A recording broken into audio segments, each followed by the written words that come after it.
हुए हैं। अर्श को उठाने वाले और कुर्सी को उठाने वाले फरिश्तों के दरमियान नूर और अंधेरे के 70 पर्दे हाइल हैं।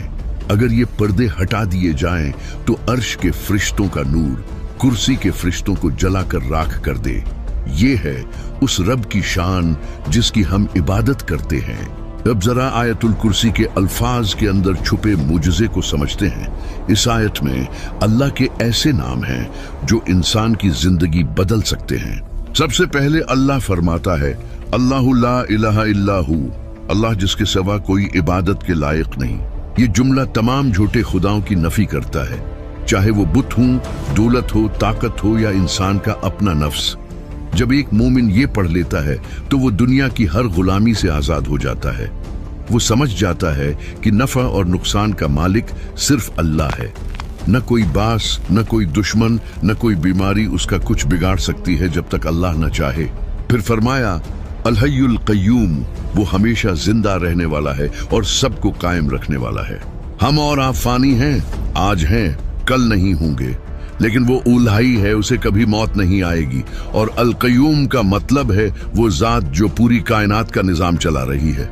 इस अल क़य्यूम के राज को समझने के लिए एक छोटी सी मिसाल पर गौर करें। साइंस कहती है कि हर चीज एटम से बनी है। एक छोटी सी सुई की नोक पर करोड़ों एटम होते हैं। अगर अल्लाह सिर्फ एक सेकंड के हजारवें हिस्से के लिए भी अपनी ताकत, अपना हुक्म रोक ले तो ये एटम बिखर जाएंगे, निजाम शमसी तबाह हो जाएगा और कायनात का वजूद खत्म हो जाएगा। ये अल्लाह की सिफत क़य्यूमियत है जिसने हर लम्हा, हर सेकंड उस कायनात को थाम रखा है। आपका दिल धड़क रहा है, खून गर्दिश कर रहा है, जमीन सूरज के गर्द घूम रही है। ये सब ऑटो पायलट पर नहीं है, बल्कि अल क़य्यूम ज़ात उसे चला रही है।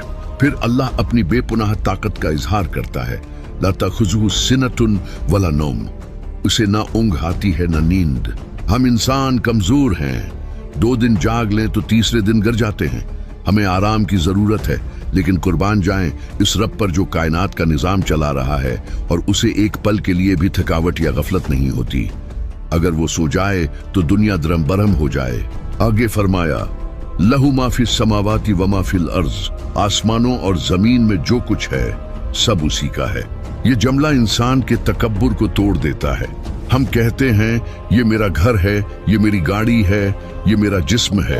हकीकत ये है कि ये सब इमानतें हैं। मालिक सिर्फ अल्लाह है, हम तो सिर्फ चंद दिन के मुसाफिर हैं। हमें ये सब कुछ यहीं छोड़कर जाना है और असल मालिक को हिसाब देना है। और फिर वो हिस्सा आता है जो